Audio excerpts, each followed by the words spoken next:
இந்த ராபோஜன ஆராதனைகளை பங்கு கொள்வதற்காக நாம் ஆவலோடு காத்துக் கொண்டிருக்கின்றோம்.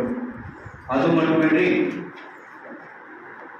அந்த ராபோஜனத்திலே பங்கு கொள்வதற்காக நம்மை நாமே பரிசுத்தப்படுத்திக் கொண்டு நம்முடைய வாழ்விலே முக்கியமான ஒரு அந்த வருடத்திலே நடக்கின்ற அந்த ஒரு முக்கியமான அந்த நாளிலே நாம் நம்முடைய பாவங்கள் முழுவதுமாக சுத்திகரித்துக் கொண்டு ஆண்டவருடைய பந்தியிலே நாம் பங்கு பெற நம்மை நாமே ஆவலோடு காத்துக் கொண்டிருக்கின்றோம்.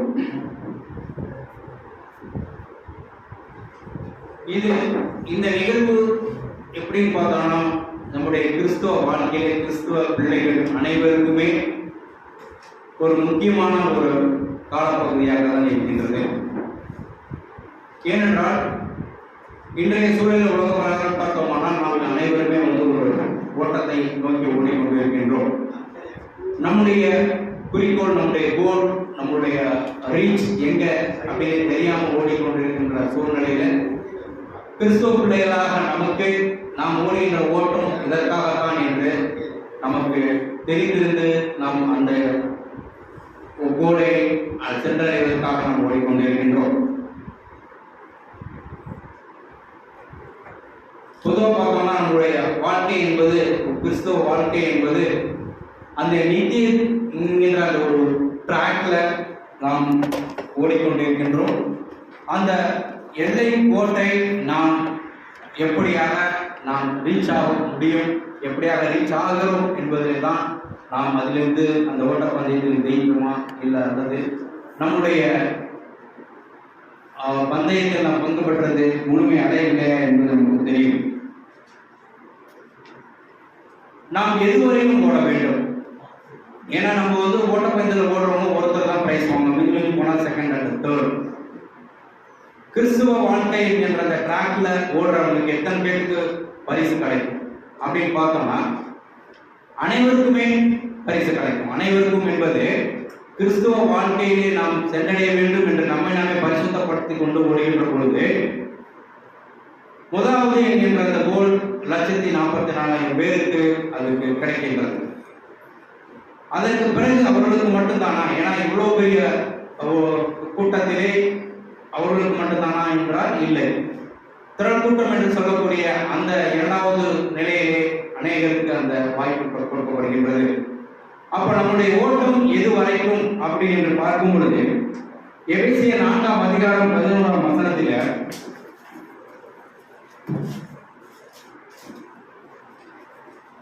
எபேசியர் 4:11 மேலும் நாம் அனைவரும் கடவுளுடைய குமாரனை மற்றும் விசுவாசத்தினாலும் அறிவினாலும் ஒருமைப்பட்டவர்களாகி கிறிஸ்துவனுடைய நிறைவான வளர்ச்சியின் அளவுக்கு தக்கதாக பூரண புருஷராகும் வரைக்கும் பாருங்க, நம்முடைய ஓட்டம் எதுவரைக்கும் இருக்கிறது என்று பார்க்கும் பொழுது நாம் பூரண புருஷராகும் வரைக்கும் அந்த ஓட்டம் இருக்கின்றது.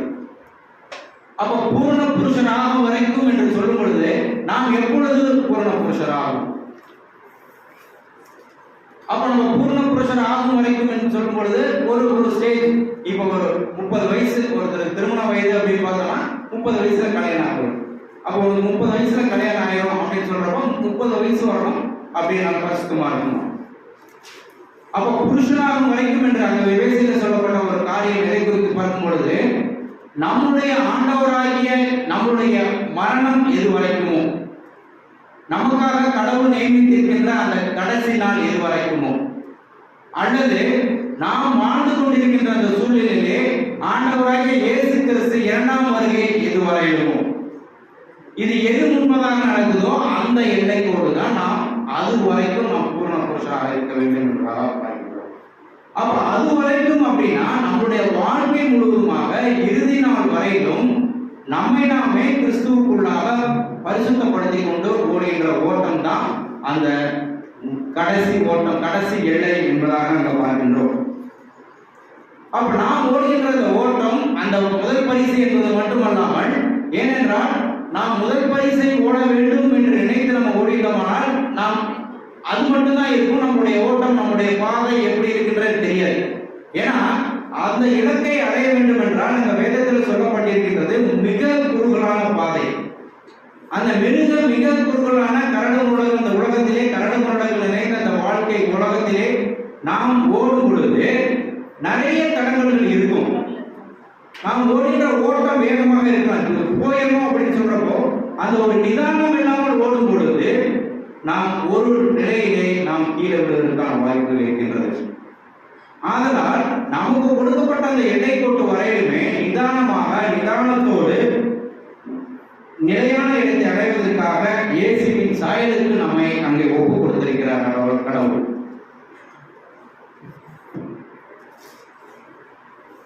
ரோமர் 8ஆம் அதிகாரம் 29.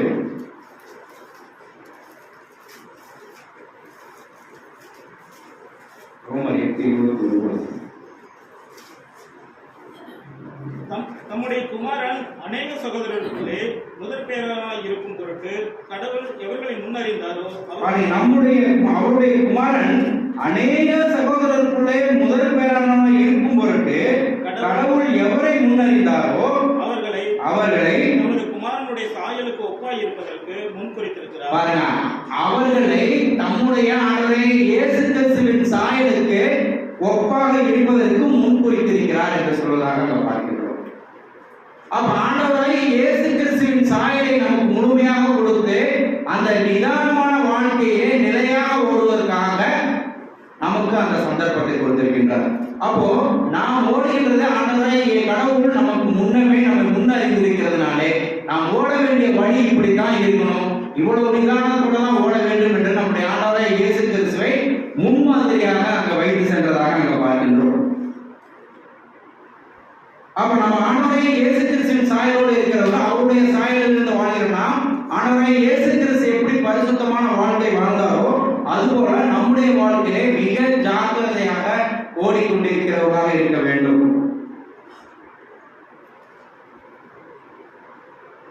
அப்ப ஆண்டவராகிய இயேசு கிறிஸ்துவின் வருகையிலே நாம் பங்கடைய வேண்டுமென்றால் அங்கே ஆண்டவராகிய இயேசு கிறிஸ்து செய்து காட்டிய நாம் அவரோடு எதிர்பார்த்து கொண்டிருக்கின்ற அந்த கடவுளுடைய ஆண்டவரோடு இருக்கின்ற அந்த பந்தியிலே நாம் பங்கு பெறுகிறவர்களாக இருக்கணும். அப்போ பங்கு பெறுகிறவர்களாக மாத்திரமல்ல, நாம் பங்கு பெறுகிறது ஒரு பெயருக்காக மட்டுமல்லாமல் ஒரு சடங்காச்சாரமாக இல்லாமல் நம்மை நாமே முழுமையாக ஒப்பு கொடுத்து நம்முடைய ஆண்டவராகிய இயேசு கிறிஸ்து எப்படி முன்மாதிரியாக செய்து காட்டினாரோ அதுபோல நாம் ஆண்டவராகிய இயேசு கிறிஸ்துவை போல அவர் செய்து காட்டியது போல நாமும் செய்கிறவர்களாக இருக்கும். அப்படி செய்தால் மட்டும்தான் நாம் ஆண்டவராகிய இயேசு கிறிஸ்துவை நினைவு கூறும் வண்ணமாக நாம் அந்த காரியத்தை செய்யும் பொழுதுதான் நாம் நம்முடைய முழுமையான அந்த ஓட்டத்தை அங்க சென்ற ஓட்டத்தை ஓட முடியும் என்பதாக அங்க பார்க்கின்றோம்.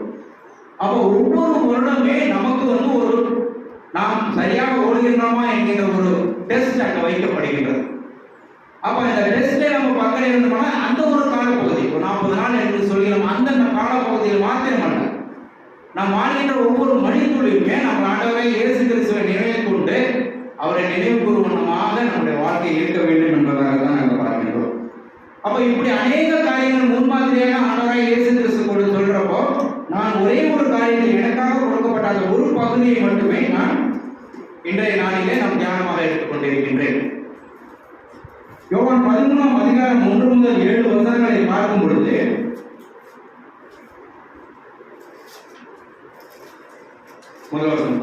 பண்டிகைக்கு முன்னே இயேசு இவ்வுலகத்தை விட்டு பிதாவினிடத்திற்கு போகும்படியான நம்முடைய வேளை வந்ததென்று அறிந்து நாம் தாம் உலகத்தில் இருக்கிற தம்முடையவர்களிடத்தில் அன்பு வைத்தபடியே முடிவு பரியந்தமும் அவர்களிடத்தில் அன்பு வைத்தார். பாருங்க, அப்போ ஆண்டவரே இயேசு கிறிஸ்து இதற்கு முன்பாக அவருக்கு தெரியாதா? ஏன்னா எப்பொழுதுமே அவர் கடவுளோடு கூட பிதாவோடு கூட அவர் உறவாடி கொண்டே இருக்கின்றார்.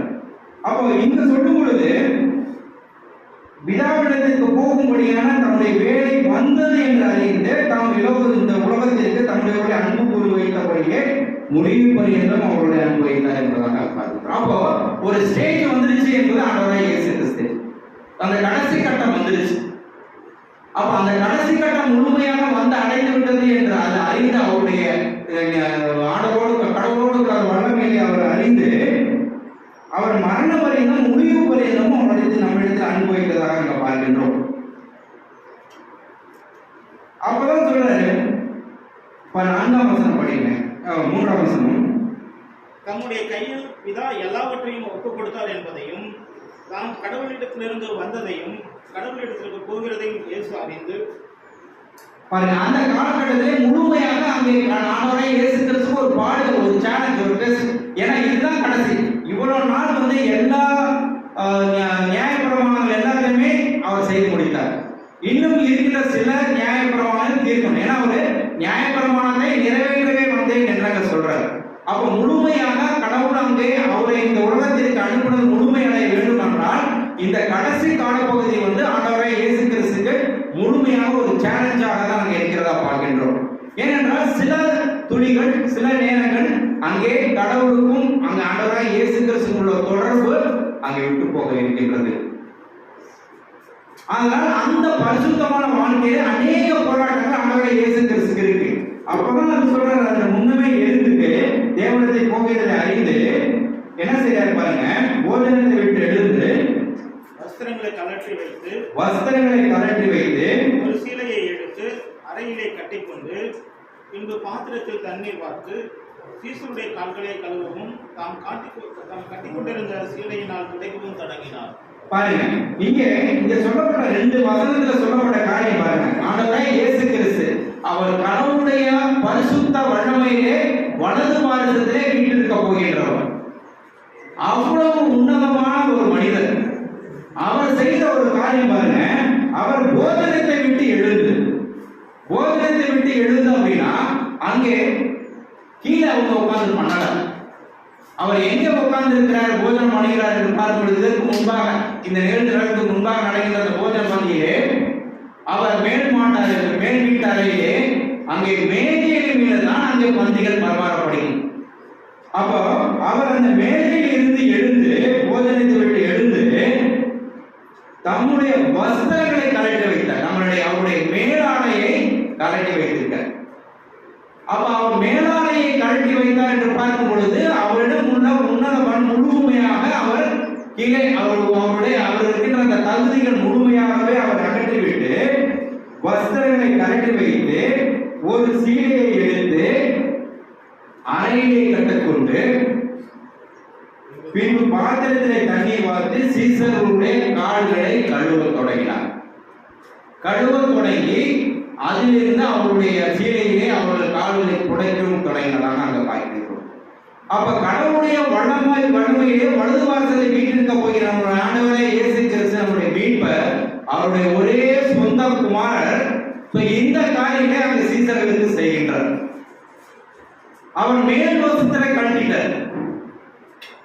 ஏன்னா அவர் முழுமையாக மனுஷர்களுக்கு எவ்வளவு ஒரு கீழ்மையை காண்கின்றாரோ அதுபோல தன்னுடைய முழுமையான வஸ்திரங்களை கலட்டி போஜனத்திலிருந்து சாப்பிட்டுக் கொண்டிருந்த அந்த போஜனத்திலிருந்து எழுந்து வஸ்திரங்களை கலட்டி வைத்து ஒரு சீலையை எடுத்து அங்கே இடுப்புடையை கட்டி கொண்டார். அப்ப இந்த இடுப்புடையை கட்டி கொண்டார் என்று பார்க்கும் பொழுது, இப்ப பொதுவாக பார்த்தீங்கன்னா உலகப்புறமாக பார்க்கும் பொழுது ஒரு எஜமான் வர்றார். அப்போ எஜமான் வர்றப்போ அவங்க வேலையாட்கள் பார்த்தீங்கன்னா துண்டு வந்து தோண்ட போட்டிருந்தாலும் சரி, கட்டியிருந்தாலும் சரி, துண்டை முழுமையா கட்டியிருந்தாலும் உடனே அவங்க என்ன பண்ணுவாங்கன்னா ஒண்ணு அப்படியே சுருட்டி அந்த இடுப்புல கட்டிடுவாங்க. இல்லைன்னா என்ன பண்ணுவாங்கன்னா துண்டை அப்படியே உதறி மடிச்சு அந்த அக்குல வச்சிருவாங்க. ஏன் அப்படி இந்த காரியம் அங்கே நடக்கிறது என்று பார்க்கும் பொழுது அந்த பணிவை அங்கே எஜமானுக்கு அங்கே வேலைக்காரன் காட்டுகின்ற அந்த பணிவின் அடையாளமாக அங்கே இருக்கின்றது. அவர் அந்த சீலையை எடுத்து இடுப்புடை கட்டிக்கொண்டு அவருடைய பணிவை அங்கு வெளிப்படுத்துகிறதாக நாங்கள் பார்க்கின்றோம். ஒருவருடைய ஒரு கால் கழுகின்றார். இந்த கால் கழுவுதல் என்பது இது வந்து ஒரு சடங்காச்சாரியமாக பார்க்கமானால் அப்படி பார்க்கின்றவர்களுக்கு அப்படித்தான் தெரியும். ஏன்னா எதுவுமே நாம் பார்க்கின்ற பார்வை என்ன கொண்டு பார்க்கின்றோமோ அந்த பார்வை தான் எல்லாத்துக்கும் தெரியும். ஆனா அதில் உள்ள ஒரு ஆவிக்குரிய அர்த்தம் என்ன என்று நமக்கு கூர்ந்து ஆராய்ந்து பார்க்கும் பொழுதுதான் எதற்காக நம்முடைய ஆண்டவராய் இயேசு கிறிஸ்து இந்த நிகழ்வை நிகழ்த்தி காட்டினார் என்பது நமக்கு புரியும். அப்ப ஆண்டவராய் இயேசு கிறிஸ்து செய்த காரியம் அவர்கள் கால்களை கழுவுவதாக பார்க்கின்றோம். அப்ப கால்களை கழுவுறாருன்னா அவர் வந்து தன்னுடைய நிலையை கீழே இறக்கி அங்க ஒருவருடைய கால் பொதுவா வந்து பாத்தீங்கன்னா அந்த காலத்துல வந்து கால்கள் கழுவுறது பழைய ஏற்பாடு காலத்திலே இருக்கு. அது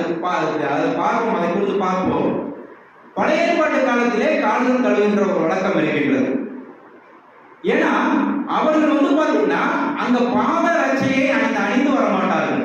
அங்க பாதரட்சையை அணிந்து வராங்கன்னா ஒரு பெரிய ஒரு மகானாக இருக்கணும், அல்ல அந்த தேசத்திற்கு அந்த ஏரியாவுக்கு ஒரு பெரிய ஆளா இருக்கணும். அப்படி இருக்கிறவங்க தான் அந்த பாதரட்சத்தை வருவாங்க. அப்ப அவர்கள் வந்து பாத்தீங்கன்னா அவர்கள் வெறும் காலில் வரும் பொழுது அவர்களுக்கு கழுவுறதுக்கு அங்க தண்ணீர் கொடுப்பார்கள். அந்த காலிலை கழுவுறவர் யாராக இருப்பார்கள் என்று பார்த்தோமானால் அந்த வீட்டிலே இருக்கின்ற வீட்டு வேலைக்காரன் தான் அங்க அந்த காரியத்தை செய்வார். அப்படி இல்லைன்னா என்ன பண்ணுவாங்கன்னா வீட்டு முன்னாடியே ஒரு பாத்திரத்தில் தண்ணியை வைத்து விடுவார்கள், வருகிறவர்கள் காலிலை கழுவி கொண்டு வரணும். அப்ப அவர்களை வருகிறவர்கள் உபசரிக்க வேண்டும் என்று நினைத்தார்களால் அவருடைய வீட்டு வேலைக்காரன் அவருடைய காலிலை கழுவுவார். இன்னும் ஒண்ணு பாத்தீங்கன்னா அந்த வீட்டிலே இருக்கின்ற அந்த பெண்மணி, கணவனை இறந்து இருக்கின்ற ஒரு பெண்மணி, அவர்கள் பெரியவர்கள் வீட்டில் இருந்தாங்கன்னா பிள்ளைகள் வர்றப்போ அவருடைய இவர்கள் முன்னாடி பேர் பிள்ளைகளுடைய கால்களை கழுவுவது அந்த காலத்தில் வழக்கமாக இருக்கின்றது. அந்த நிகழ்வை தான் நம்முடைய ஆண்டவராகிய இயேசு கிறிஸ்து அவருடைய சீசருடைய கால்களை கழுவுகிறார். கால்களை கழுவி அவர்களை துடைக்கவும் தொடங்கிறதாக நாம் பார்க்கின்றோம். அதை எதுதான் ஆண்டவராகிய பேதுரு அவர் நினைக்கிறாரு. ஏன்னா அவருக்கு தெரியுது அவர் எந்த நிலைமையில இறங்கிய காரியத்தை செய்கிறார் அப்படிங்கிறது தெரியுது. 6ஆம் வசனத்துல அவர் சீமோன் பேதுருவினிடத்தில் வந்தபோது அவன் அவரை நோக்கி, ஆண்டவரே, நீர் என் கால்களை கழுவலாமா பாருங்க. ஏன்னா அங்கே ஆண்டவரே இயேசு கிறிஸ்துவோட நிலைமை என்னங்கிறது அந்த பேதுருக்கு தெரியும். அதனாலதான் அவர் சொல்றாரு, பேதுரு அவர் சொல்றப்ப, ஆண்டவரே, நீர் என் கால்களை கழுவலாமா என்று கேட்கிறார். சொல்லிட்டாங்க. இயேசு சொல்றாரு, நீ இயேசு அவர் பிரதியுத்தரமாக, நான் செய்கிறது என்னது என்று நீ இப்பொழுது அறியாய், இனிமேல் அறிவாய் என்று சொல்லிட்டு அவர் என்ன சொல்றாரு பாருங்க. 11 பேதுருவை நோக்கி, நீர் ஒரு காலம் என் கால்களை கழுவப்படாது என்றார். இயேசு அவருக்கு பிரதியுத்தரமாக, நான் உனக்கு கழுவாவிட்டால் என்னிடத்தில் உனக்கு பங்கில்லை என்றார். ஆண்டவரே இயேசு கிறிஸ்து, நான் உன் கால்களை கழுவாவிட்டால் நீ எனக்கு பங்கில்லை. அப்ப இயேசுவிடத்தில் பங்கில்லைன்னா எதை குறித்து சொல்றாரு? அப்ப இயேசுவிற்கு அந்த சீசனிலிருந்து அவருடைய பதவி போயிருமா? அந்த பதவி போயிடும் அப்படிங்கிறதுக்காக அவர் சொல்றாரா? அப்படி என்றால் இல்லை. அங்கே ஆண்டவரோடு இருக்கின்ற அந்த பங்கு அப்படிங்கிறது என்னன்னா, அங்க பரிசுத்தத்திலே பரலோகத்திலே அவரோடு வாழ்கின்ற அந்த பாக்கியம், அந்த பாக்கியம் உனக்கு கிடைக்காம போயிடும் அப்படின்னு சொல்றதாக அங்க பார்க்கின்றோம். அதுதான் ஆண்டவரே இயேசு கிறிஸ்து சொல்றார், நான் உன் கால்களை கழுவாவிட்டால் நீ எனக்கு வேண்டியது உனக்கு பங்கில்லை. அப்ப அதை உணர்ந்துதான் அங்க பேதுரு சொல்றாரு, என் கால்களை மாத்திரமல்ல முழுவதுமாக அங்க கழுவு என்று சொல்வதாக அங்க பார்க்கிறோம். 14 படி 14 மெய்யாகவே மெய்யாகவே 13 14 ஆண்டவரும் போதகருமாகிய நானே உங்கள் கால்களை கழுவினது உண்டானால் நீங்களும் ஒருவருடைய கால்களை ஒருவர் கழுவ கடவீர்கள். பாருங்க, நீங்களும் ஒருவருடைய கால்களை ஒருவர் கழுவ கடவீர்கள். நான் உங்களுக்கு செய்தது போல நீங்களும் செய்யும்படி உங்களுக்கு மாதிரியை காண்பித்தேன். பாருங்க, நான் உங்களுக்கு ஒரு மாதிரியை காண்பித்தேன் என்று சொல்வதாக இங்க பார்க்கின்றோம். அப்ப இதெல்லாம் வந்து பாத்தீங்கன்னா நம்முடைய டாக்டரியில ஒத்து போகிறவர்களும் சில பகுதியினர் என்ன சொல்லுவாங்கன்னா, இது வந்து ஆண்டவரே இயேசு கிறிஸ்து அவருடைய தாழ்மையை, அங்கே சீசர்களுக்குள்ளான ஒரு மேன்மை இருந்தது, அதை வெளிப்படுத்துறதுக்காக அந்த தாழ்மையை அவர்களுக்கு செய்து காட்டினார் என்று சொல்றாங்க. இன்னும் கொஞ்சம் கூட போனா இது வந்து யோவான்ல மட்டும்தான் இருக்கு, 4 சுவிசேஷங்கள்ல 3 சுவிசேஷங்கள்ல இல்லைன்னு சொல்றாரு. அப்ப அப்படி எடுத்துக்கலாமா? லிட்டரலா எடுத்துக்கலாமா? மத்தேயு, மார்க்கு, லூக்கால சொல்லல, யோவான்ல மட்டும்தான் சொல்லியிருக்கணும்.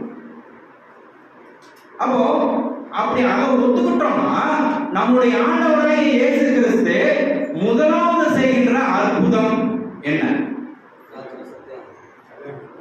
கானாவூர் கல்யாணம் முதலில் செய்த அற்புதத்தை அங்கே சீசர்கள் அனைவரும் ஏற்றுக்கொள்கிறார்களா இல்லையா? ஏற்றுக்கொள்கிறார்.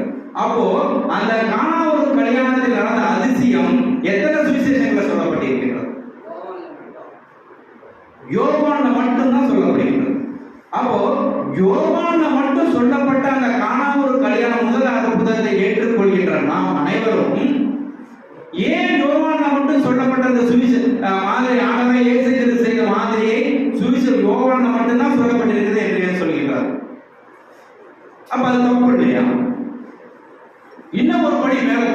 வச்சுக்கலாம். பேதுரு வந்து கேட்பார், எனக்கு என்னுடைய சகோதரனுக்கும் வந்து பகை இருக்கின்றது, நான் விரோதம் இருக்கின்றது, நான் எத்தனை முறை சகோதரனை வந்து நான் மன்னிக்கணும்னு கேட்கிறேன். அப்ப ஆண்டவர் என்ன சொல்றாரு? 7-70 முறை மன்னிங்கன்னு சொல்றாரு. அப்ப அவர் யாருக்கு சொல்றாருன்னா பேதுருட்ட சொல்றாரு. அப்போ பேதுரு மட்டும்தான் அவருடைய சகோதரனை 7-70 முறை மன்னிக்கணுமா? அப்ப நமக்கு இல்லையா அந்த இடத்துல? ஏன்னா அவர் லிட்டரலா பேதுரு மட்டும் சொல்றாரு. அப்ப அது 7-70 முறை என்பதை நாம் அனைவரும் அதை ஏற்றுக்கொள்ளும் பொழுது, அதை ஏற்றுக்கொண்டு நாம் நம்ம அனைவரும் நம்மோடு கூட நமக்கு விரோதமாக இருக்கிறவர்களை மன்னிக்க தகுதி பெற்று இருக்கும் பொழுது, நம் மனம் இறங்கி வரும் பொழுது, அப்போ இந்த ஒரு காரியத்தை மட்டுமே ஏன் நம்ம அப்படி சொல்லணும்?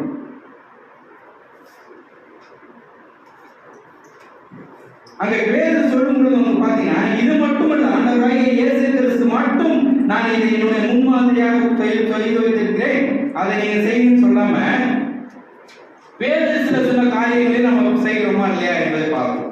1 பேதுரு 2ஆம் அதிகாரம் 22 20-22.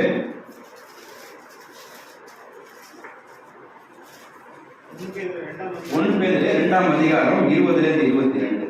நீங்கள் குற்றம் செய்து அடிக்கப்படும் போது பொறுமையோடு சகித்தால் அதனால் என்ன கீர்த்தி உண்டு? நீங்கள் நன்மை செய்து பாடுபடும் போது பொறுமையோடு சகித்தால் அதுவே கடவுளுக்கு முன்பாக பிரீதியாயிருக்கும். பாருங்க, அங்கே நீங்கள் நன்மை செய்து பாடுபடும் பொழுது பொறுமையோடு சகித்தால் அதுவே கடவுளுக்கு முன்பாக பிரீதியாயிருக்கும். இதற்காக நீங்கள் அழைக்கப்பட்டிருக்கிறீர்கள். பாருங்க, இதற்காகத்தான் நாம் அழைக்கப்பட்டிருக்கின்றோம். ஏனெனில் உங்களுக்காக பாடுபட்டு, கிறிஸ்துவும் நமக்காக பாடுபட்டு, நீங்கள் தம்முடைய அடிச்சுவடுகளை தொடர்ந்து வரும்படி உங்களுக்கு மாதிரியை பின்வைத்து போனார். பாருங்க, அவருடைய ஆண்டவராகிய இயேசு கிறிஸ்துவின் அடிச்சுவடுகளை பின்பற்றி வரும்படி, தொடர்ந்து வரும்படி உங்களுக்கு முன்மாதிரியாக வைத்து போயிட்டார் என்று சொல்லப்பட்டிருக்கிறது. அப்போ ஆண்டவராகிய இயேசு கிறிஸ்து அவருடைய அடிச்சுவடுகளை வைத்திருக்கிறார், அதை பின்பற்றி போகணும்னு சொல்லிட்டு பேதுரு சொல்றாரு. ஆனா சில காரியங்கள் பார்க்கும் பொழுது அவர் வந்து பாத்தீங்கன்னா சீசர்கள் செய்ததாக இல்ல, அங்க இயேசு கிறிஸ்து செய்தது மட்டும்தான் இருக்கு, சீசர்கள் செய்ததாக எங்கேயுமே சொல்லப்படல என்று சொல்வதாகவும் நம்ம பார்க்கின்றோம். சீசர்கள் செய்யவில்லை என்பது வேதத்தில் சொல்லப்பட்டிருக்கின்றதா? ஆண்டவராய் இயேசு கிறிஸ்து செய்ததுக்கு அப்புறம் சீசர்கள் செய்யவில்லை என்று யாராவது ஒரு சீசர் சொல்லியிருக்கிறாரா? இல்லை. ஆனா ஏன் அவர்கள் செய்யவில்லை என்பது மட்டும் எதிர்பார்க்கின்றோம். செய்தார்கள் என்கிறதை அது இல்லை, ஆனா செய்யவில்லை என்பதும் அங்க இல்லை. அப்ப அப்படி இருக்கும் பொழுது நமக்கு எது தேவையோ அதை நாம் எடுத்துக்கொள்கின்றோம். அதுதான் அங்க ஆண்டவர் சொல்லுவார் பாருங்க. பவுல் சொல்றப்ப அங்கே ஆண்டவரை இயேசு கிறிஸ்து மிகவும் பிரியமானவர், ஆண்டவரை இயேசு கிறிஸ்துவை நேசித்தவர். அங்க சொல்றாரு 1 கொரிந்தியர் 11ஆம் அதிகாரம் 1ஆம் வசனத்துல,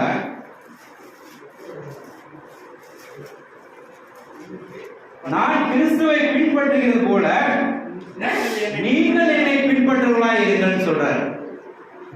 அப்ப இந்த பவுல் சொல்றாரு, அப்ப ஆண்டவரே இயேசு கிறிஸ்துவை நான் பின்பற்றுகிறேன் என்று அங்க சொல்றாரு. நான் பின்பற்றுவது போல இதை பின்பற்றுங்கன்னா, அப்போ ஆண்டவராகிய இயேசு கிறிஸ்து சொன்ன எல்லாத்தையும் அவர் பின்பற்றிருப்பார் இல்லையா? அப்ப அவர் சொன்ன காரியம், அவர் சொன்னது வந்து அவரை போல நாமும் பின்பற்ற வேண்டும் என்பதாக அங்க பார்க்கின்றோம்.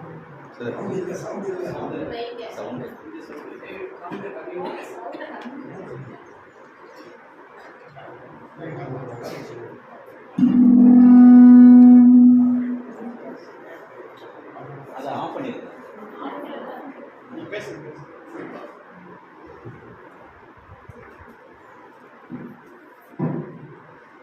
அப்ப இவ்வளவு ஒரு எளிமையான ஒரு காரியத்தை ஆண்டவராய் இயேசு கிறிஸ்து சொல்லியிருக்கிறப்ப அதை நம்ம ஏற்றுக்கொள்வதற்கு அந்த மனம் இல்லாமல் இருக்கின்றது. ஒரு சின்ன ஒரு பழைய ஏற்பாடு காலத்தில் சொன்ன ஒரு காரியத்தை மட்டும் பார்ப்போம்.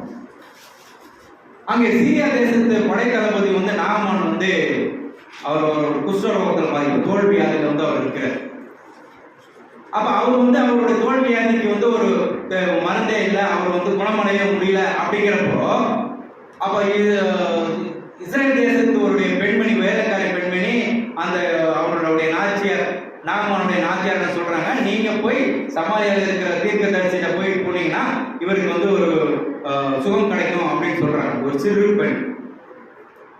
அப்ப நாச்சியார் வந்து நாகமான் சொல்றப்ப இது மாதிரி சமாரியா இஸ்ரேல் தேசத்திலே ஒரு தீர்க்கதரிசி இருக்கிறாரா, நீங்க அவரை போய் பார்த்தோம்னா உங்களுக்கு சுகம் அடையும் என்று அந்த பெண் சொல்றாருன்னா, உடனே வந்து என்ன பண்றாங்கன்னா இஸ்ரேலுக்கு வந்து ஒரு நிருபத்தை அனுப்பி நான் இது மாதிரி வரேன் அப்படின்னு சொல்றாரு.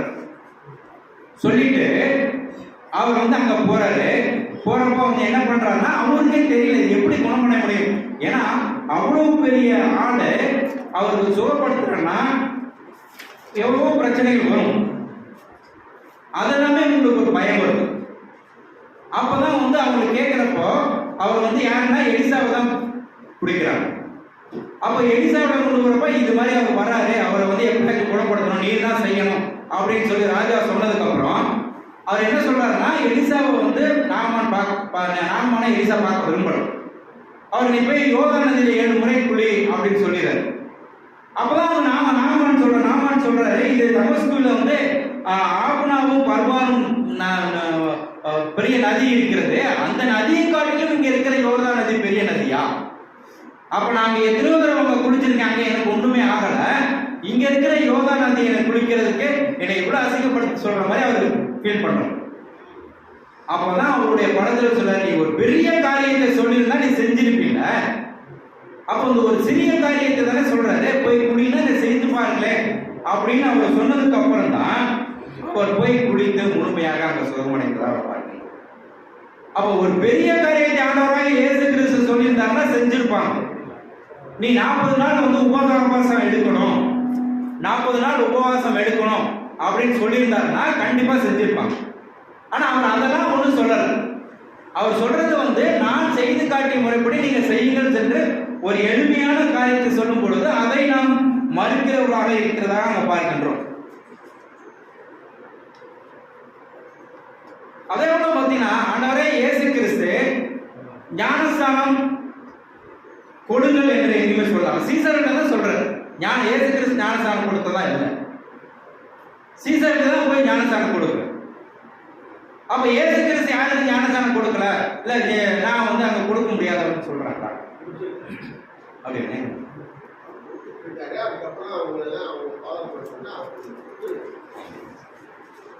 அப்ப சீசர்கள் செய்கின்ற ஒவ்வொரு காரியத்துமே நம்ம செய்யறோம். அப்ப ஆண்டவரே இயேசு கிறிஸ்து செய்த காரியத்தையுமே செய்கிறவர்களா இருக்க வேண்டும் என்பதாக நாம் பார்க்கின்றோம். அப்ப முன்மாதிரி என்பது அங்க ஆண்டவரே இயேசு கிறிஸ்து மட்டுமே செய்த ஒரு காரியமா, இயேசு கிறிஸ்து மட்டும்தான் முன்மாதிரியாக செய்யுங்க அப்படின்னு சொல்லியிருக்காரு. பழைய ஏற்பாட்டு காலத்துல அநேக காரியங்கள் சொல்லப்பட்டிருக்கிறது. பழைய ஏற்பாட்டுல வந்து பாத்தீங்கன்னா அங்கே கடவுள் மோசேயிடத்திற்கு ஒரு பரிசுத்த தலத்தை வந்து உண்டாக்குங்க, வாசம் செய்வதற்காக ஒரு பரிசுத்த தலத்தை உண்டாக்குங்கன்னு சொல்றாரு. அங்க உண்டாக்குங்கன்னு சொல்லிட்டு அவர் என்ன சொல்றாருன்னா எப்படி எல்லாம் இருக்கணும் அப்படின்னு சொல்லிட்டு அங்க ஒரு மாதிரியை அங்கே காண்பித்து கொண்டதாக அங்க பார்க்கின்றோம். யாத்திரையாகமம் 25ஆம் அதிகாரம் 9. நான் உனக்கு காண்பிக்கும் வாசஸ்தலத்தின் மாதிரியின்படியும் அதனுடைய எல்லா தட்டுமுட்டுகளின் மாதிரியின்படியும் அதை செய்வீர்கள். 40 படிங்க. 25 40ஆம் வசனத்தை படிங்க. மலையிலே உனக்கு காண்பிக்கப்பட்ட மாதிரியின்படியே அவைகளை செய்ய எச்சரிக்கையாயிரு. பாருங்க அங்கே சொல்றவங்க வந்து பாத்தீங்கன்னா நான் உனக்கு காண்பிக்கும் வாசஸ்தலத்தின் மாதிரியின்படியும் அதனுடைய எல்லா தட்டுமுட்டுகளின் மாதிரியின்படியும் என்று சொல்றார். அது மாதிரி செய்யுங்கன்னு சொல்றார். அப்ப அந்த கடவுள் வந்து சொன்ன காரியத்தை அந்த மோசே மறுதளித்தாராம். 41 படிங்க. 40ஆம் அதிகாரம் 2 படிங்க. கர்த்தர் மோசேயை நோக்கி, நீ 1ஆம் மாதம் 1 தேதியிலே ஆசரிப்பு கூடாரத்தின் வாசஸ்தலத்தை ஸ்தாபனம் பண்ணு. 16 படிங்க. கர்த்தர் தனக்கு கற்பித்தபடியெல்லாம் மோசே செய்தார். பாருங்க அங்கே மோசே கடவுள் கற்பித்தபடியெல்லாம் அங்கே செய்ததாக அங்க பார்க்கின்றோம். 19 வாசஸ்தலத்தின் மேல் கூடாரத்தை விரித்து அதன் மேல் கூடாரத்தின் மூடியை கர்த்தர் தனக்கு கற்பித்தபடியே போட்டார். பாருங்க அங்கே கடவுள் அந்த கற்பித்தபடியே அங்க செய்ததாக அங்க பார்க்கின்றோம். 20 பின்பு கர்த்தர் மோசேயுக்கு கற்பத்தபடியே சாட்சி பிரமாணத்தை எடுத்து அதை பெட்டியிலே வைத்து பெட்டியிலே அங்க மோசே சொல்றப்ப எல்லாமே வந்து பாத்தீங்கன்னா அங்கே கடவுள் கற்பித்தபடியே கடவுள் எனக்கு செய்தபடியே நான் அங்க செய்ததாக அங்க சொல்றேன். அப்போ 26 படிங்க. பின்பு கர்த்தர் மோசேயுக்கு கற்பித்தபடியே ஆசரிப்பு கூடாரத்தில் திரைக்கு முன்பாக பொற்பிடத்தை வைத்து எல்லாமே சொல்றாரு. எல்லாமே கற்பித்தபடியே என்று சொல்வதாக அங்க பார்க்கின்றோம். அப்போ அவர் சொன்ன மாதிரியின்படியையும் அங்கே கடவுள் மோசேக்கு கற்பித்தபடியையும் அங்கே மோசே நிறைவாக அங்க செய்து காட்டியதாக பார்க்கின்றோம். அப்போ பழைய ஏற்பாட்டு காலத்திலே அந்த முழுமையாக அந்த கடவுள் சொன்ன காரியத்தை செய்தவர்கள் இருக்கும் பொழுது, செய்து காட்டிய உதாரணங்கள் இருக்கும் பொழுது, நம்முடைய ஆண்டவராகிய இயேசு கிறிஸ்து நீங்க செய்து காட்டிய மாதிரியை செய்ய ஏன் தயங்குகின்ற நிலைமை வருகிறது? இன்னும் பாத்தீங்கன்னா இது வந்து யார் பெரியவர் என்கின்ற ஒரு அவர்களுக்குள்ள ஒரு எண்ணங்கள் இருந்தது. அதனாலதான் ஆண்டவராகிய இயேசு கிறிஸ்து இதை செய்து காட்டினார் என்று சொல்வதாக நம்ம பார்க்கின்றோம். அப்ப எங்கேயுமே வந்து பாத்தீங்கன்னா அங்க வேதத்துல சொல்லப்பட்ட டைம் ஆயிடுச்சு, வசனங்கள் மட்டும் தொட்டு சொல்றேன். எங்கேயுமே வந்து பாத்தீங்கன்னா ஒரு பெரியவர்கள் என்று அந்த மேட்டிமை வர்றப்போ அங்கே இயேசு கிறிஸ்து என்ன சொல்றாரு அப்படி பாத்தீங்கன்னா, ஒரு சிறு பிள்ளையை வைத்து அவர்களுக்கு அவர்கள் எண்ணத்தை அங்க மாற்றியதாக அங்க பார்க்கின்றோம். மத்தேயு 18ஆம் அதிகாரம் 1 முதல் 5. 1 முதல் 5. அக்காலத்திலே இயேசு ஓய்வு நாளில் பயிர் வழியே போனார். 18 படி. 18 1 முதல் 5. வேளையிலே சீஷர்கள் இயேசுவினிடத்தில் வந்து பரலோக ராஜ்யத்தில் எவன் பெரியவனாய் இருப்பான் என்று கேட்டார்கள். இயேசு ஒரு பிள்ளையை தம்மிடத்தில் அழைத்து அதை அவர்கள் நடுவே நிறுத்தி, நீங்கள் மனம் திரும்பி பிள்ளைகளைப் போல் ஆகாவிட்டால் பரலோக ராஜ்யத்தில் பிரவேசிக்க மாட்டீர்கள் என்று மெய்யாகவே உங்களுக்கு சொல்லுகிறேன். ஆகையால் இந்த பிள்ளையைப் போல தன்னை தாழ்த்துகிறவர் எவரோ அவரே பரலோக ராஜ்யத்தில் பெரியவராயிருப்பார். இப்படிப்பட்ட ஒரு பிள்ளையை என் நாமத்தின் நிமித்தம் ஏற்றுக்கொள்ளுகிறவர் என்னை ஏற்றுக்கொள்கிறார். பாருங்க, அங்கே நிறைய உதாரணங்கள் மார்க்ல சொல்லப்பட்டிருக்கு, லூக்கால சொல்லப்பட்டிருக்கின்றது. அப்ப இது வந்து பாத்தீங்கன்னா வேற ஒரு நிகழ்வை இதற்காக அங்க காமிக்கிறதாக அங்க பார்க்கின்றோம்.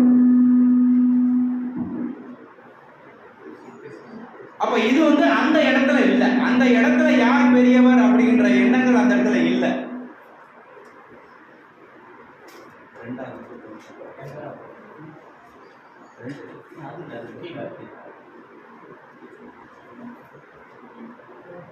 அப்ப அந்த மேட்டிமையை காண்பிக்கிறதுக்காக அங்க ஒரு தாழ்மையை வெளிப்படுத்தி அங்க ஆண்டவரை இயேசு காமிச்சாருன்னா அது அந்த சந்தர்ப்பம் நடந்தது வேற. இங்க அங்கேயே அந்த இடத்துல அவர் குழந்தைகளை கொண்டு அவர் அங்கே அவர்களுக்கு வெளிப்படுத்தினதாக பார்க்கின்றோம். அவருடைய எண்ணங்களை முழுமையாக அங்கே வெளிப்படுத்தப்பட்டதை சொல்லப்பட்டிருக்கின்றது. இன்னும் அதிகமா நம்ம சொல்லணும், இன்னும் ஆழ்ந்து ஆழமாக யோசித்தோமானால் மத்தேயு 15ஆம் அதிகாரம் 16.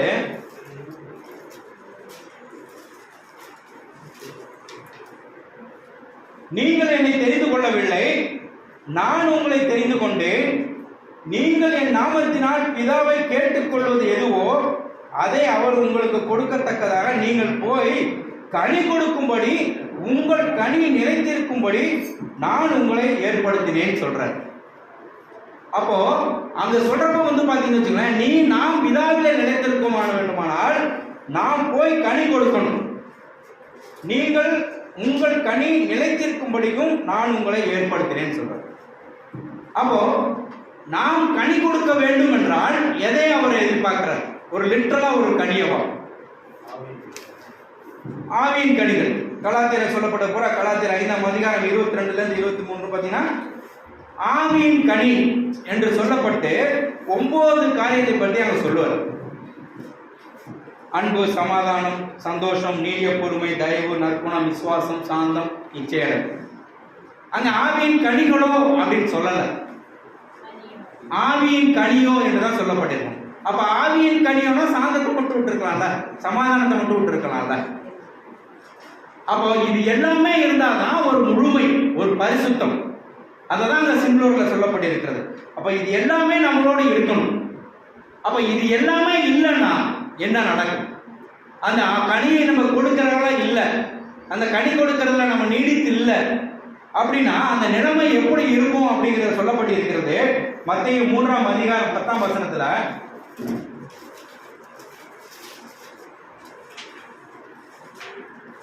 இப்பொழுதே கோடாரியானது மரங்களின் வேர் அருகே வைக்கப்பட்டிருக்கிறது. பாருங்க, இப்பொழுது கோடாரியானது மரங்கள் மேலே வைக்கப்பட்டிருக்கிறது. ஆகையால் நல்ல கனி கொடாத மரமெல்லாம் வெட்டுண்டு, நல்ல கனி கொடாத மரமெல்லாம் வெட்டுண்டு அக்னியிலே போடப்படும் சொல்ற. அப்ப இங்க இருந்து எதிர்பார்க்கின்ற நல்ல கனிகளை தரக்கூடியவர்கள் நம்மிடம் அந்த கனிகள் இல்லைன்னா அங்கே வெட்டுண்டு அக்னியிலே போடப்படும் என்பதாக அங்கு பார்க்கிறோம். அப்ப எதற்காக நம்மை முன்குறித்து அழைத்திருக்கின்றது? முழுமையடையவில்லை என்பதாக தான் அங்க சொல்லப்பட்டிருக்கு. அப்ப டக்குன்னு அங்க ஆண்டவரை இயேசு கிறிஸ்து கடவுள் அங்க செய்கிறாரானா இல்ல, அவர் அதற்கு நமக்கு சந்தர்ப்பம் கொடுக்கின்றார். எந்த சூழ்நிலையிலும் நம்ம முன்குறித்ததை போகக்கூடாது அப்படிங்கிறதுக்காக நம்ம கொண்ட இரக்கத்தினாலே, நம்ம கொண்ட தயவினால அங்கே கடவுள் அங்கே நமக்கு முழுமையான அங்கே சந்தர்ப்பம் கொடுத்து கொண்டே இருக்கின்றார். அதான் லூக்கா 13ஆம் அதிகாரம் 7-9. லூக்கா 13:7-9. அப்பொழுது அவர் தோட்டக்காரரை நோக்கி, இதோ 3 வருஷமாய் இந்த அத்தி மரத்திலே கனியை தேடி வருகிறேன், ஒன்றையும் காணவில்லை.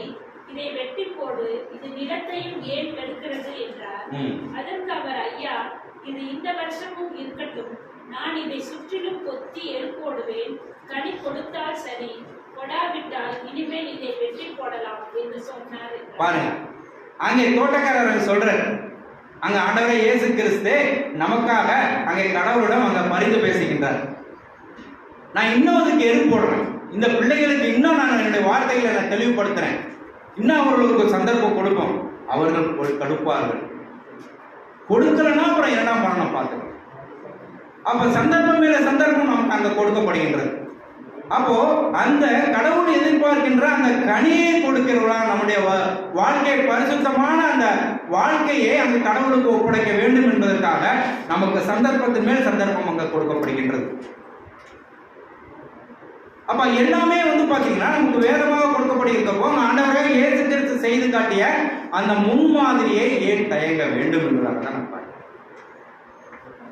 அப்ப அந்த முன்மாதிரியை நாம் செய்யறப்போ இன்னும் பாத்தீங்கன்னா நம்முடைய நான் யாரையும் சுட்டி காட்ட சொல்ல விரும்பல, சில பேர் பாத்தீங்கன்னா முன்னமே பிக்ஸ் பண்ணிப்பாங்க, நான் உன் காலை கழுவுறேன், நம்ம 2 பேரும் சேர்ந்து போயிடலாம், வெயிட் பண்ணு, பொறுமையா போகலாம். இன்னும் சில பேர் பார்த்தோம்னா அவங்க கழுவ போக வரையும் ஒருத்தர் போயிட்டாருன்னா இவரோட டர்ன் அதுதான் போகணும்னா அதுல தயங்குறவர்களும் இருக்கின்றார்கள். மற்றவர்களுக்கு காலையில் கழுவுறது தயங்கணும், அடுத்தவங்க போனதுக்கு கொஞ்சம் வெயிட் பண்ணிட்டு அடுத்த வரவங்க போறப்ப மாதிரி. அப்போ எதற்காக ஒருவருடைய ஒரு கால்களை கழுவ வேண்டும் என்ற ஆண்டவராய் இயேசு கிறிஸ்து பரிசுத்தத்திலே கடவுளுடைய வலது பாரதத்திலே வீற்றிருக்கிறவர் தன்னைத்தானே தன்னுடைய மேல் சட்டையை கழட்டி வைத்துவிட்டு ஒரு சீலையை எடுத்து கட்டிக்கொண்டு சீசருடைய கால்களை தொட்டு கழுவி துடைத்தவராய் இருக்கின்றார். அப்ப அப்படிப்பட்ட வண்ணமே உள்ளவர் துடைக்கும் பொழுது நாம் ஏன் நம்மளுடைய எண்ணங்கள் அப்போ நம்மளுடைய அந்த ராபோதன பந்திலே அந்த கால் கழுவிலே பங்கு பெறுவதற்கான அர்த்தமே அங்க இல்லை என்பதாக தான் நாங்கள் பார்க்கின்றோம். இத்தனை வருடமாக நம்ம வாழ்ந்த வாழ்க்கை ஒரு அர்த்தமற்ற வாழ்க்கையாக தான் நாங்கள் பார்க்கின்றோம். அப்ப எப்படி யார் யார் கால்களை கழுவணும் அதுல ஒரு இது இருக்கா அப்படின்னு பார்த்தோம்னா பழைய ஏற்பாட்டு காலத்தில் சொல்லப்பட்டு வேதத்தில் சொல்லப்பட்டிருக்கின்றது. மத்தேயு ஆதியாகமம் 18ஆம் அதிகாரம் 1-5 வசனங்கள்.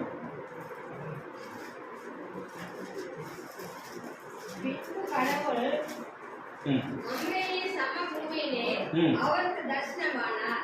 அவர் பகலில் உஷ்ண வேளையில் கூடார வாசலில் உட்கார்ந்திருந்து தன் கண்களை ஏறெடுத்து பார்க்கும் போது இதோ 3 புருஷர் அவருக்கு எதிரே நின்றார்கள். அவர்களை கண்டவுடனே அவர் கூடார வாசலிற்கு அவருக்கு எதிர்கொண்டு ஓடி தரை மட்டும் குனிந்து, ஆண்டவரே, உங்களுடைய கண்களில் எனக்கு கிருபை கிடைத்திருந்தால் நீர் உமது அடியேனை விட்டு கடந்து போக வேண்டாம், கொஞ்சம் தண்ணீர் கொண்டு வரட்டும், உங்கள் கால்களை கழுவி மரத்தடியில் சாய்ந்து கொண்டீர்கள். பாருங்க, முதலாவதாக எங்க கழுவுறாருன்னா அங்க ஆபிரகாம் அங்கே கடவுளுடைய புருஷர்கள், கடவுளுடைய தூதர்களை அங்கே காலிலே கழுவுறதாக அங்க பார்க்கின்றோம். அவர் எதிர்நோக்கி காத்திருக்கிற மாதிரி இருக்கு அந்த நிகழ்ச்சி சொல்லும் பொழுது, அங்கே கடவுளுடைய தூதர்களுக்காக அங்கே காத்திருக்கிற மாதிரி இருக்கு. அப்ப அவங்க வந்த உடனே அங்க ஆபிரகாம் ஓடி தலை குப்புற விழுந்து அவருடைய மனைவி அவருடைய கால்களை எங்க கழுவுறார். ஆபிரகாம் வந்து பாத்தீங்கன்னா அந்த காலகட்டத்திலே ஒரு பெரிய ஒரு ராஜா அந்தஸ்து உள்ள ஒரு ஆள். அவர் போய் கழுவுறாரு. யாருடைய காலில் கழுவுறாரு? தூதர்களுடைய கால், கடவுளுடைய புருஷர்களுடைய காலில் கழுவுறதாக நம்ம பார்க்கின்றோம். அவங்க கழுவிட்ட பிறகு இரண்டாவதாக யார் கழுவுறான்னு பார்த்தீங்கன்னா அங்கே லோத்து கழுவுறார். அங்கே 3 பேர் வருகிறார்கள். ஒருவர் அங்கே இருந்து கொண்டு அங்கே மற்ற 2 பேர்கள் அங்கே லோத்துவை பார்க்க போகின்றார்கள். அங்கே லோத்து செய்கிறதை அங்க பார்த்தோம்னா 19ஆம் அதிகாரம் ஆதி 19 1 2 3. அந்த 2 தூதரும் சாயங்காலத்திலே சோதோமுக்கு வந்தார்கள். லோத்து சோதோமின் வாசலிலே உட்கார்ந்திருந்தார். அவர்களை கண்டு லோத்து எழுந்து எதிர்கொண்டு தரைமட்டம் குனிந்து, ஆண்டவன்மார்களே, அடியேனுடைய வீட்டு முகமாய் நீங்கள் திரும்பி உங்கள் கால்களை கழுவி ராத்தங்கி காலையில் எழுந்து பிரயாணப்பட்டு போகலாம் என்றார். அதற்கு அவர்கள் அப்படியல்ல, வீதியிலே ராத்தங்குவோம் என்றார்கள். அவர் அவர்களை மிகவும் வந்து கேட்டுக்கொண்டார். அப்பொழுது அவரிடத்தில் திரும்பி அவர் வீட்டிலே பிரவேசித்தார்கள். பாருங்க, அதுல மீதி 2 பேர் வந்து லோத்துடன் போறாங்க. லோத்து வந்து பாத்தீங்கன்னா அவரும் தலை வணங்கி தரைக்குப்பம் விழுந்து அவர்களை வணங்கி அவர்களை கால்களை கழுவுவதாக பார்க்கிறோம். அப்ப இவர்கள் வந்து பாத்தீங்கன்னா அவர்கள் கழுவுற ஒரு இது பாருங்க, முழுமையாக ஒரு கால்களை கழுவுறதுன்னா ஜஸ்ட் கழுவ முடியாது. ஏன்னா அவர் பெரிய ஸ்தானத்துல இருக்கிறார். அப்ப அவர் வந்து பாத்தீங்கன்னா அங்கே ஆபிரகாமுடன் உள்ள ஒரு அன்பு, ஒரு சமாதானம், ஒரு சந்தோஷம், அவர்களை பார்த்தோன்னு ஒரு சந்தோஷம், அவர்களை முழுமையாக சாஸ்திரமாக தன்னை ஒப்பு கொடுத்து தன்னை முழுமையாக தாழ்த்தி அவர்கள் கால்களை அங்க கழுவுறதாக அங்க பார்க்கின்றோம். அப்ப அந்த ஆவியின் கனிகள் எல்லாமே அங்க ஆபிரகாமிடம் இருந்திருக்கு. ஒரு சந்தோஷம், ஒரு அன்பு, ஒரு சமாதானம், சாந்தம், இச்சையடல், எல்லா கனிகளுமே அங்கே ஆபிரகாமிடம் இருந்திருக்கு. அதே மாதிரிதான் லோத்து. நம்ம நினைக்கலாம் அவர்கள் கடவுளுடைய புருஷர்கள், அவர்களுக்கு மேலேயே ஆபிரகாம, அப்ப அவருக்கு கீழே தான் இருக்கு, அப்ப அவர்கள் கழுவுறதுல ஒண்ணுமே இல்லை அப்படி நம்ம எண்ணம் கொள்ளலாமா? 3வது ஒருத்தர் கழுவுறாரு பாருங்க. 3வது ஒரு நிகழ்ச்சி நடக்குது. ஆதியாகமம் 24ஆம் அதிகாரம் 31. அதாவது சாராள், ஆபிரகாமுடைய மகன் ஈசாக், சாராள் மனைவி இறந்துடுறாங்க. ஈசாக்குக்கு பெண் தேட போறாங்க. ஈசாக்குக்கு பெண் தேட போறப்ப அவர்கள் யாருன்னு தெரியாது, எந்த பெண்ணை அவர்கள் போறாங்கன்னு தெரியாது. யாரை அனுப்புறாங்கன்னா அவருடைய மூத்த ஊழியக்காரர், ஆபிரகாமுக்கு நம்பிக்கையான மூத்த ஊழியக்காரர் எலியேசர் தான் அனுப்புறாங்க. அந்த நிகழ்ச்சியில பாத்தீங்கன்னா வந்து மூத்த ஊழியக்காரர் தான் இருக்கும். எலியேசர்ங்கிறது ஆதி 15:2 பார்த்தோம்னா தெரியும். எலியேசர் சொல்லப்பட்டிருக்கிறது. அவர் எலியேசர் வந்து போறார். அவர் வந்து எப்படி எடுத்துப்பார்? அவர் தான் வந்து ரெபெக்காளுக்கு ஏத்தாப்புல எப்படி ஈசாக்கு ஏத்த பெண்மணி மனைவி எப்படிங்கிறது எப்படி எடுத்துப்பாங்க? அப்பதான் அவர் நினைக்கிறார், நான் போகும் பொழுது எனக்கும் என் ஒட்டகத்துக்கும் நான் தண்ணி கேட்கிறப்போ எனக்கும் என் உனக்கும் உன் ஒட்டகத்துக்கும் நான் தண்ணி வார்க்கிறேன் என்று சொல்கிற பெண்மணி யாரோ அவரே ஈசாக்கு தேர்ந்தெடுத்தவர் என்று நான் நினைத்துக் கொள்கிறேன் சொல்லி காண்டவர்கள் அங்க ஒப்பந்தம் செஞ்சுட்டு போறப்போ அங்கே அதே மாதிரி அந்த நிகழ்வு நடக்கின்றது. இவர் அங்கே ஒரு கரையில உட்கார்ந்து இருக்கும் பொழுது அங்கே ரெபெக்காள் வர்றாங்க. ரெபெக்காள் வந்தோன்னா ரெபெக்காள்கிட்ட தண்ணி கேட்கிறப்போ ரெபெக்காள் என்ன சொல்றாங்க, உனக்கும் தண்ணி தரேன், உன்னுடைய ஒட்டகத்துக்கும் தண்ணி தரேன் அப்படின்னு சொல்றாங்க. அப்ப அவர் வந்து என்னன்னா சில அவர் அந்த நிகழ்ச்சி நடந்தோன்னா அவருக்கு மகிழ்ச்சி ஆயிடுச்சு எலியேசர். அவர் வந்து என்ன பண்றாருன்னா அவங்க சொல்றாங்க, நீங்க என் வீட்டுக்கு வாங்க அப்படின்னு சொல்றாங்க. அதுக்கு முன்பாகவே அவருக்கு அந்த பரிசெல்லாம் கொடுக்குறாரு, ரெபெக்காளுக்கு பரிசெல்லாம் கொடுக்குறாரு. அவங்க வந்து வீட்டுக்கு அங்க போறப்போ அங்க அவருடைய சகோதரனுடைய லாபான் இடத்துல சொல்றாரு, இது மாதிரி ஒருத்தர் பார்த்தேன், அவங்க வந்து எனக்கு பரிசெல்லாம் கொடுத்தாங்கன்னா அப்படி யார் இங்க இருக்கிறா அப்படின்னு சொல்லிட்டு லாபானம் அங்கே எதிர்கொண்டு வருகிறதா பார்க்கின்றோம். அப்ப அங்க வந்து பாத்தீங்கன்னா ரெபெக்காள் யாரு என்பது எலியேசருக்கு தெரியும். ஏன்னா அவங்க கடவுளிடம் அவர்கள் எதிர்பார்த்த காரியம் முழுமையாக நடந்தேறுகிறது. அப்ப எலியேசர் ரெபெக்காளிடம் அங்கே அன்பு வைத்ததுல எந்த ஒரு இதுவுமே இல்லை. ஆனா எலியேசர் யார் என்றே தெரியாது ரெபெக்காளுக்கும். ரெபெக்காளாவது அந்த பரிசுகள் கொடுத்தாங்கன்னு சொல்லிட்டு ஒரு அன்பு இருக்கலாம். ஆனா லாபானுக்கு தெரியாது. ஆனா இவர்கள் ரெண்டு பேருமே எதிர்கொண்டு போய் அங்கே எலியேசரை ரிசீவ் செய்து அவர்கள் என்ன செய்யறாங்கன்னா அவர்களுடைய உங்களுக்கும் உங்கள் ஒட்டகத்துக்கும் தண்ணி தரேன் அப்படின்னு சொல்லிட்டு அவர்கள் கால்களுக்கு முன்பாக அங்க தண்ணி கொடுத்ததா பார்க்கணும். அப்போ ஒட்டகம்னா ஒட்டகத்துக்கு மட்டுமா கொடுத்துருப்பாங்கன்னா ஒட்டகம் வந்து தானா வந்திருக்காது. அவர் ஒட்டகத்தை மேய்த்து கொண்டு வந்தவர்கள் ஒரு பேரோ ரெண்டு பேரும் வந்திருப்பாங்க. அப்ப எல்லாத்துக்குமே அவங்க கூப்பிட்டு அங்க அவருடைய கால்களுக்கு அங்கே தண்ணீர் கொடுத்ததாக அங்க பார்க்கணும். தண்ணீர் கொடுத்தாங்க கழுவியதாக அங்க பார்க்கின்றோம். அப்ப இது எதை கொண்டு சரி பார்க்கணும்னா அங்கே தெரியாதவர்களுக்கும் அதை செய்ய வேண்டும் என்பதாக இருக்கின்றது.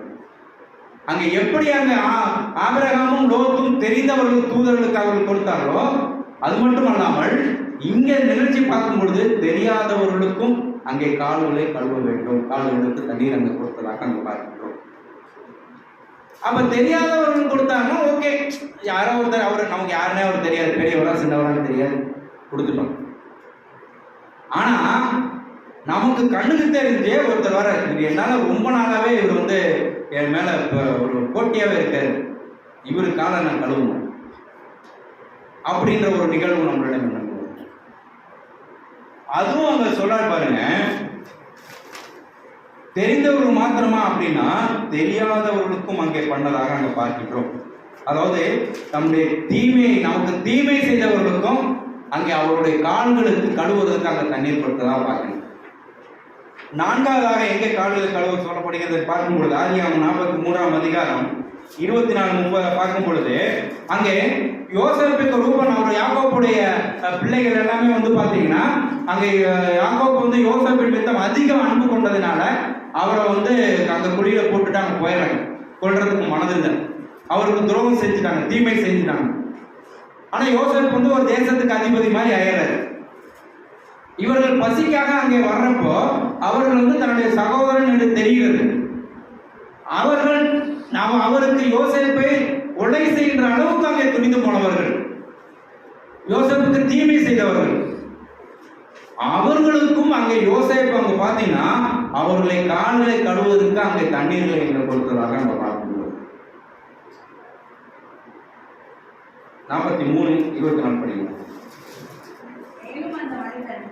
அவர்களை யோசேப்பின் வீட்டுக்குள்ளே கூட்டிக்கொண்டு போய் அவர்கள் தங்கள் கால்களை கழுவும்படி தண்ணீர் கொடுத்து அவர்களுடைய கழுதைகளுக்கு தீவனம் போட்டார். 30 படிங்க. யோசேப்பின் உள்ளம் தன் சகோதரனுக்காக பொங்கினபடியால் அவர் அழுகிறதுக்கு இடம் தேடி துரிதமாய் அறைக்குள்ளே போய் அங்கே அழுதார். பாருங்க, அங்க யோசேப்பிடம் வந்து பாத்தீங்கன்னா நமக்கு தீமை செய்திருந்தாலும் கூட அவர் முழுமையாக அவர்களை நேசித்த நிமித்தமாக அவர்கள் தீமை செய்தாலும் அவர்கள் மன்னித்து அவருடைய கால்களுக்கு அந்த கழுவ அந்த தண்ணீர் கொடுத்ததாக பார்க்கின்றோம். அது மட்டுமின்றி அவர் முழுமையாக அவருடைய அந்த செய்கையை நினைத்து அவர்களை அங்கே ஒரு அறையில் சென்று தன்னை முழுமையாக ஒப்பு கொடுத்து அந்த அழுது அங்கே இருந்ததாக பார்க்கின்றோம். அப்போ நமக்கு தீமை செய்தவர்களுக்கும் அவருடைய கால்களை கழுவுவதற்கு நாம் தயாராக இருக்க வேண்டும். தெரிந்தவர்களுக்கு பண்ணிட்டோம், தெரியாதவர்களுக்கு பண்ணிட்டோம், நமக்கு எதிராக தீமை செய்தவர்களுக்கும் பண்ணிட்டோம். நமக்கு கீழே ஒரு எஜமானா இருக்கிறோம், ஒரு ஆண்டவரே இயேசு கிறிஸ்து பண்ணலாம், நாம பண்ண முடியுமா? அப்ப நமக்கு கீழே உள்ளவர்களுடைய கால்களை நம்மளால் கழுவ முடியுமா? அதுவும் 5வதாக அந்த வேதத்தில் சொல்லப்பட்டிருக்கிறது. யாத்திரிகாமம் 29ஆம் அதிகாரம் 1-1 வசனம்.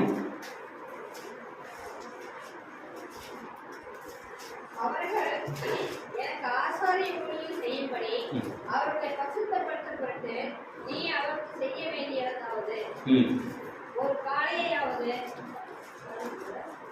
யாத்திரை 29 படிங்க, 4ஆம் வசனம். 29:4. அதாவது அங்கே மோசையிடம் வந்து பாத்தீங்கன்னா அங்கே கடவுள் அங்க சொல்றாரு, மோசே வந்து ஒரு தலை சிறந்தவர், ஒரு பெரிய லீட் பண்ணி கொண்டு போறாரு. அப்ப அவரிடம் வந்து அங்க சொல்றாரு கடவுள், நீ என்னுடைய ஆசாரிப்பு வேலை செய்வதற்காக, ஆசாரியர் ஊழியம் செய்வதற்காக நாங்க ஒரு தெரிந்து கொண்டேன், அவர்களை முழுமையாக நீ கழுவ வேண்டும் என்று சொல்வதாக அங்க பார்க்கிறோம். அங்க ஆரோனையும் அவருடைய குமாரர்களையும் அங்கே பரிசுத்தப்படுத்த சொல்றார், முழுமையாக கழுவி. 4ஆம் வசனம் படிங்க. ஆரோனையும் அவர் குமாரரையும் ஆசாரிப்பு கூடாரத்தின் வாசல் முன்பாக சேர பண்ணி அவர்களை தண்ணீரினால் கழுவி அந்த வஸ்திரங்களை எடுத்து ஆரோனுக்கு. அப்ப மோசே அங்க நினைத்திருந்தாரானால் யாரையும் ஒருத்தர் கழுவுன்னு சொல்லலாம். ஆனா அவர் அந்த தண்ணீரம் நினைக்கலங்க. அங்கே ஆரோனை பார்த்த மோசையை நிலைமையை பார்த்தவரும் ஆரோனுடைய குமாரர்களும் அவருக்கு கீழானவர்கள் தான். ஆனா அவர்களையும் கால்களை மாத்திரம் அல்லாமல் முழுமையாக அவர்களை அங்கே தண்ணீரால் கழுவி அங்கே பரிசுத்தப்படுத்தியதாக அங்க பார்க்கின்றோம்.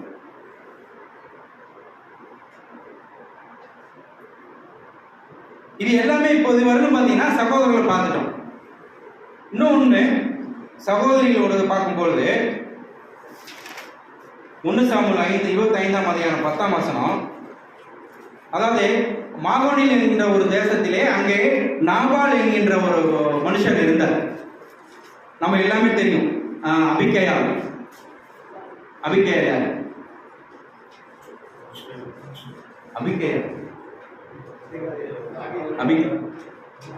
தாவீதுடைய மனைவி அபிகேயா. அவங்களுடைய நாபால் என்கின்ற அவருடைய கணவரோடு வாழ்ந்து கொண்டிருக்கிறார். அவர் வந்து நாபால்னாலே முட்டாள் அப்படிங்கின்ற ஒரு அர்த்தம் உள்ள பேரு. அவர் வந்து என்ன பண்றாருன்னா, அவரிடம் வந்து சில காரியத்துல அங்கே தாவீது அங்க வேலை செய்யறாரு. அங்கே தாவீது வேலை செய்யறப்ப அவருக்கு வந்து பாத்தீங்கன்னா கஷ்டமான சூழ்நிலையில தாவீது போய் நிறைய உதவிகள் செய்திருக்கிறார். அப்ப தாவீதுக்கு ஒரு உதவி தேடுறப்போ அங்கே நாபாலிடம் கேட்கிறார். தாவீது என்னன்னு நம்ம அவருக்கு நிறைய உதவி செஞ்சுட்டோம், அவர் நமக்கு வந்து செய்வாரு அப்படின்னு சொல்லிட்டு நினைச்சிட்டு அவர் வந்து சில உதவிகளை கேட்கிறப்போ நாபால் என்ன பண்றாருன்னா, தாவீது யாரு, அவர் கோத்திரம் என்ன, அவர் யாருடைய குமாரன் என்று கேட்பதாக அங்க இருக்கின்றது. அப்ப இது வந்து நம்ம இவ்வளவு உதவி செய்தோம், ஆனா நம்ம உதவி போறப்ப நீ யாரு அப்படின்னு, அதாவது தெரிந்திருது இல்லை என்னால முடியல அப்படின்னு சொன்னா கூட தாவீது ஒத்துக்கொண்டு இருக்கலாம். ஆனா அவர் சொல்றப்ப தாவீது யாரு அப்படின்னு கேட்கிறப்போ, அப்போ இவர் நிலைமை மேல இருக்கிறது, தாவீது உதவி கேட்கிறப்போ அவர் கீழே இருக்கிறாரு. அதனால அவர் வந்து யாரு அப்படிங்கிற ஒரு ஏகத்தானமான ஒரு கேள்வி வருகின்றது. அப்பதான் தாவீது கோபம் வந்து என்ன பண்றாருன்னா, அவருடைய ஊழியக்காரர்களை கூட்டிக் கொண்டு பட்டயத்தை எடுத்துக்கொண்டு அவருக்காக போர் தொடுக்க எதிராக செல்கிறார். அப்ப என்ன பண்றாங்க, அவருடைய மனைவி இதை அறிந்து, ஏன்னா அவருடைய மனைவி வந்து பாத்தீங்கன்னா மிகவும் புத்திசாலி, ரூபவதியாக அங்க இருக்கின்றார். அந்த அபிகால் என்ன பண்றாங்கன்னா, அவருக்கு தாவீது வராருன்னு தெரிஞ்சோடனே அவருக்கு எதிராக போறாங்க. எதிராக போய் சில காணிக்கைகள், அந்த அத்திப்பழம் எல்லாத்தையும் காணிக்கைகள்லாம் எடுத்துக்கொண்டு அவருக்கு எதிராக போய் அங்கே சாஸ்திராங்கமாக அங்க தாவீது விழுறாங்க, தன்னை ஒப்பு கொடுக்குறாங்க. அவர் தெரியாம செஞ்சுட்டாரு, நீங்க வந்து அவரை மன்னிச்சிருங்க அப்படின்னு சொன்னோன்னே அவள் நிமித்தமாக அங்க தாவீது வந்து அவரை விட்டுட்டு, சரி நான் உன்னை ஒன்றும் சொல்ல மாட்டேன், அவர் உன்னுடைய கணவனை ஒன்றும் செய்ய மாட்டேன்னு சொல்லிட்டு போயிடாரு. அங்கே நாபால் வந்து பாத்தீங்கன்னா ஒரு சில காரியத்தினால அங்கே மதுவின் அடிமையினால அவர் குடித்திருந்து திரும்பி தெளிவுபடுத்தி எழுதியிருக்கிறப்போ அவங்க அபிகால் சொல்றாங்க, இது மாதிரிலாம் நடந்துச்சு, தாவீது உன்னை கொள்ள வந்தாங்கன்னா உடனே அவர் பயந்து போய் அவர் இருதயமாக செத்ததாக சொல்லப்படுகின்றது. பிறகு 10 நாள் வந்து அங்க இதுல இருந்து படுக்கையில இருந்து அவங்க மறித்து போறாங்க. அப்ப அதற்கு பிறகு வந்து பாத்தீங்கன்னா அங்க தாவீது வந்து அபிகாயில வந்து நீ உன்னை நான் மனம் முடித்துக் கொள்கிறேன், நீ என்னோட வந்துரு அப்படின்னு சொல்றாரு. அப்போ ஒரு ராஜா ஒரு பெண்மணியை மணந்தாரானால் அவருடைய நிலைமை என்ன? ராணி இல்லையா? ஒரு ராஜா வந்து ஒருத்தர் மணந்தாங்கன்னா அவருடைய அந்தஸ்து வந்து ராணி. அப்போ அவங்க வந்து பாத்தீங்கன்னா ஒரு ராஜா சொல்றாரு, சொன்னோன்னே அவங்க சொல்றது அந்த அபிகேல் சொல்ற ஒரு காரியத்தை பாருங்க.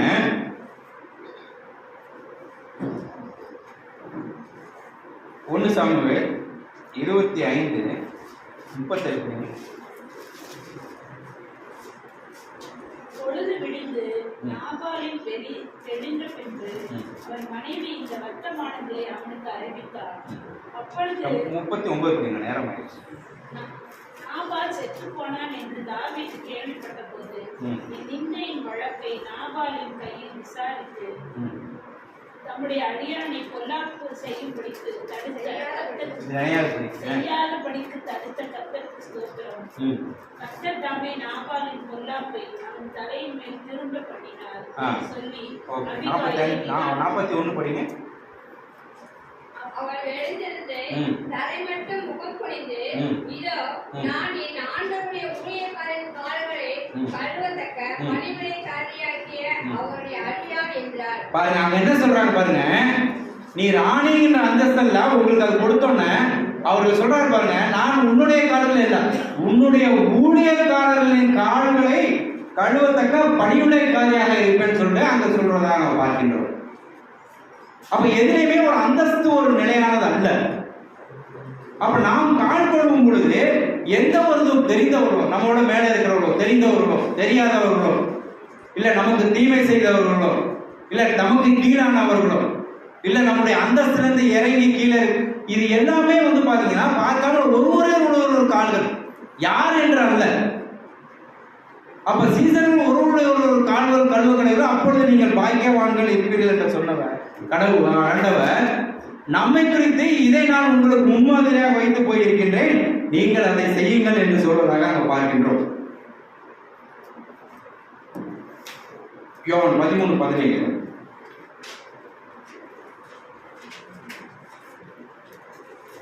யோவான் 13:17.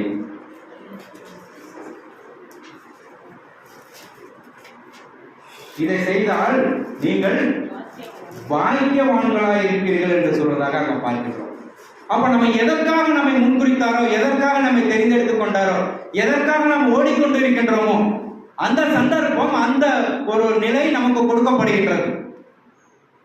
அப்ப நம்ம ஆண்டவரே இயேசு கிறிஸ்து எப்படி தன்னைத்தானே கீழே ஒப்பு கொடுத்து தன்னுடைய மேல் சட்டையை மேலிருந்து இறங்கி, மேலிருந்து இறங்கி தன்னுடைய அங்கியை மேல் சட்டையை கழட்டி வைத்து விட்டு ஒரு சீலையை எடுத்து கட்டி தன்னுடைய சீசருடைய கால்களை தொட்டு கழுவி அதன் மூலமாக துடைத்தாரோ, தன்னைத்தானே எப்படி முழுமையாக ஒப்பு கொடுத்து தன்னை கீழ்ப்படுத்தி கொண்டு அவர் செய்தாரோ, அதுபோல நாமும் நம்முடைய மனதில் இருக்கின்ற எண்ணங்கள், சிந்தனைகள், மேட்டிமைகள், தாழ்மைகள் எல்லாத்தையுமே விட்டுட்டு அங்க பணிவிடை செய்கிறவர்களா இருக்கும், சேவை செய்கிறவர்களா இருக்கும்.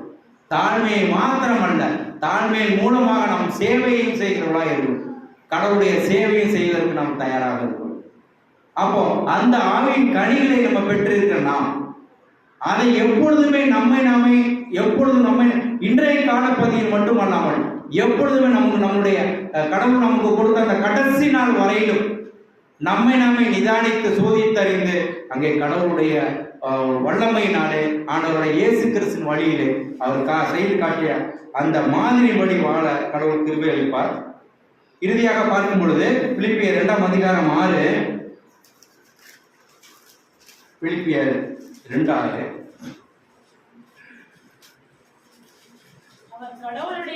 பாருங்க, அங்கே ஆண்டவராய் இயேசு கிறிஸ்து கடவுளுடைய ரூபமாய் இருந்தும் கடவுளுக்கு சமமாய் இருப்பதை கொள்ளையாடின பொருளாக எண்ணாமல் 5ஆம் வசனம் படிங்க. அந்த சிந்தை எப்படி ஆண்டவராகிய இயேசு கிறிஸ்து கடவுளுக்கு சமமாய் ரூபமாய் இருந்தும் அவருக்கு சமமாய் இருப்பதை கொள்ளையாடின பொருளாக எண்ணாமல் இருந்தாரோ, அதுபோல அந்த சிந்தை 5ஆம் வசனம் படிங்க. இயேசு கிறிஸ்துவில் இருந்த சிந்தையே நம்மிடமும் இருக்க வேண்டும் என்பதாக அங்க பார்க்கின்றோம். ரோமர் 6ஆம் அதிகாரம் 21-22.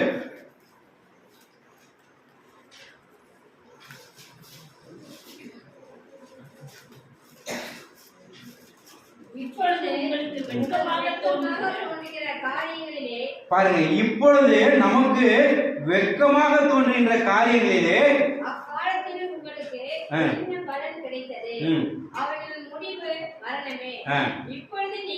இப்பொழுது நாம் பாவத்திலிருந்து விடுதலையாக்கப்பட்டு கடவுளுக்கு அடிமைகளானதால் அவருடைய கணவரை இயேசு கிறிஸ்து செய்து காட்டிய நிமித்தமாக தன்னைத்தானே ஒப்பு கொடுத்து தம்மை தாமே தாழ்மைப்படுத்திக் கொண்டு கடவுளுக்கு அடிமைகளானதினால் பரிசுத்தமாகுதலில் நமக்கு கிடைக்கும் பலன் முடிவோ நித்திய ஜீவன். நித்திய ஜீவன். எதற்காக நாம் போராடுகின்றோமோ கடவுள் தாமே அந்த ஆசீர்வாதத்தை நமக்கு நிரம்ப தருவாராக. உண்மை.